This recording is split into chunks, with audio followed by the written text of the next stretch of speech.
get your new Badger stock out of the box, there's 3 pieces that need to be put on it before you start assembling it on your rifle. This is the back part of the butt pad that's not on there. It's got 4 studs on it, and there'll be 4 screws go in it. All you do is line it up on the studs, which sometimes you have to finagle it around a little bit to get it to fit, but it snaps right on, as you can see. Then you have 4 1-inch screws.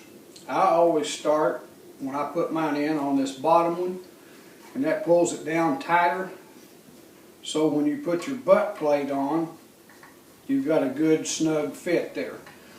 When you put these in, you don't have to screw that down real tight. All you have to do is snug it, because it's screwing into that plastic. These will never be taken off again. Once you put it on there, it will stay on there unless you have some bad trouble. Get something hung down in there or whatever, but there shouldn't be any reason to ever have to take this back off, is what I'm saying. But once you get the screws screwed down in and get them snug, that's all you have to do to it, and then you'll snap your butt plate on, and then you'll be able to start assembling your rifle onto the Badger stock. But this does have to be done before you start putting your rifle on it. That makes it one solid piece. Then you can put your butt plate on for your storage. Snap that forward, that locks her in. Then you have 2 light rails if you want the light rails on there. If not, you don't have to put them on there. But there's little brass threaded grommets in there, and they are machine thread.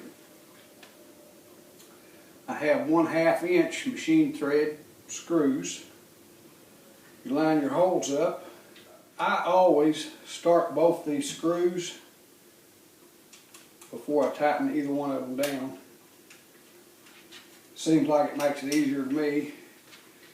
As sure as I tighten one of them down, then I have to loosen it a little to get the other started. So you can do it however's best for you. But you screw those down until they are tight.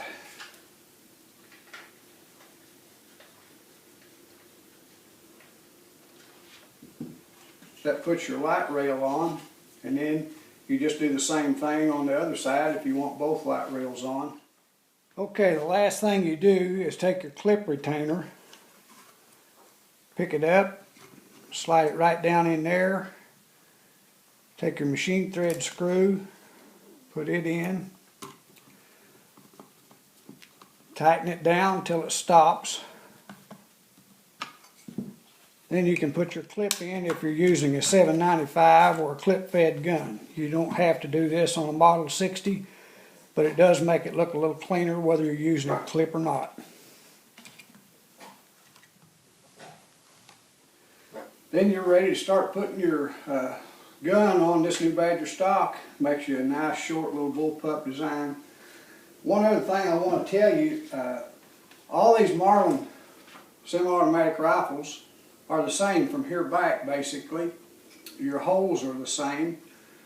But if you have a gun that was made in the 70s, this trigger housing right here is 3/8 of an inch longer on the back. The holes, the screw holes, are the same. Let me get up here where you can see.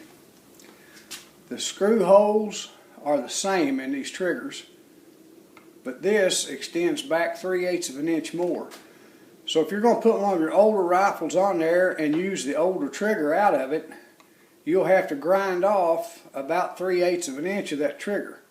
But now, like I say, these screw holes will line up so your actuation rod will be right.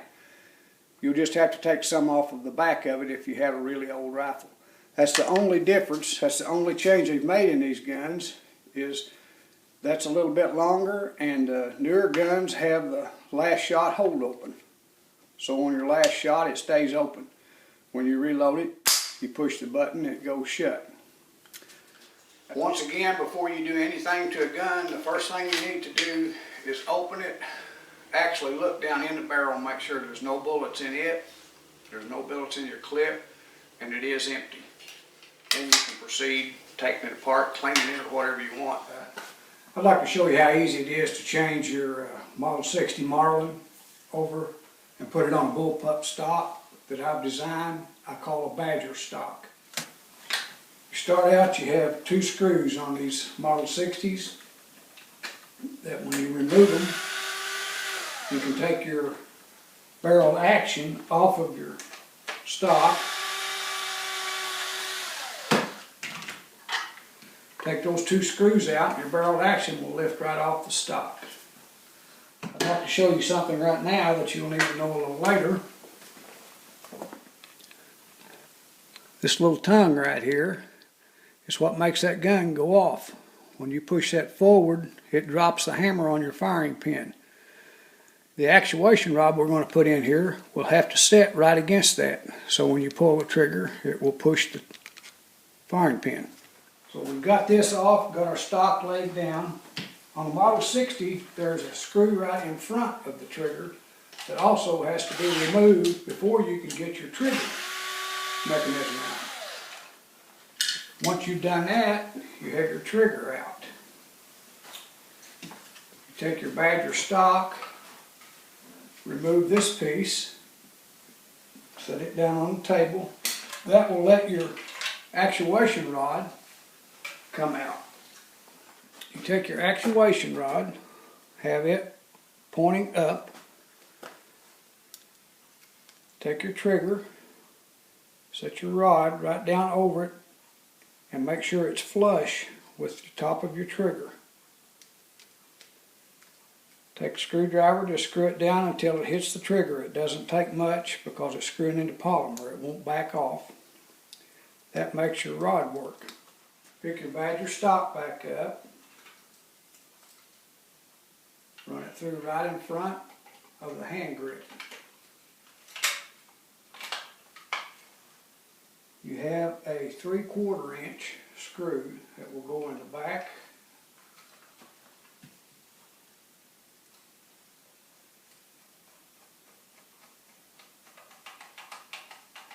Screw it down.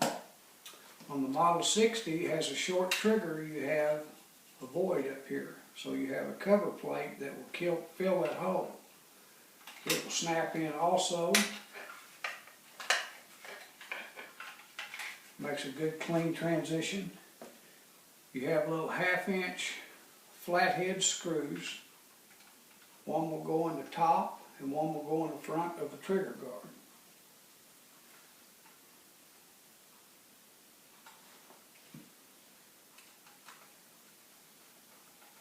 Just snug them down.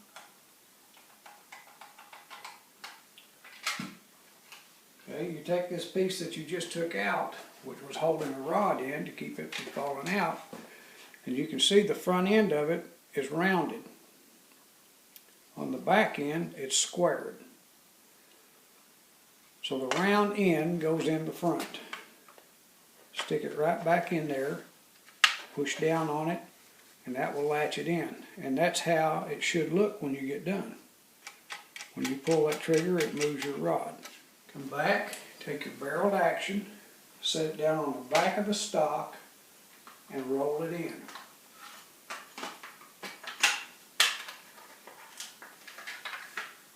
Make sure that your rod is up against the tongue where it should be, and when you pull the trigger, it will actuate your firing pin. You have a cover plate, goes right back on the bottom. You take your original screws, the long one, the one you had taken out of your original stock, put it back in the back. Just snug it down. Take your original screw that you took out of your original stock, put in the front.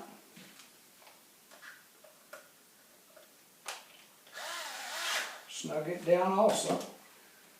Then you have a barrel strap. Looks like a horseshoe. Goes on in front of your rails. Set it down on top of it. Take your little 1/2 inch machine thread screws. Start one on one side. You may have to put a little downward pressure on this to line up your threads with your hole. Start one on the other side.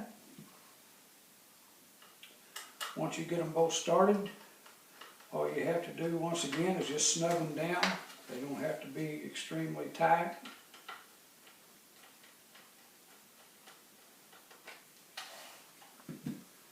That is completed. It didn't take very long. Now you have a little gun that is a lot shorter, easier to carry. You have the storage in the butt pad. You can snap it back on, snap that forward, and that latches it. You've got your rails, you can put your lights on. If you're going to hunt of a night, coon hunt or whatever, you've got your little lights. You can put a laser on, whatever you would like. But that's just how simple it is to change it from the original stock to the Badger bullpup design stock that we built. It makes a nice, neat little gun. Thank you.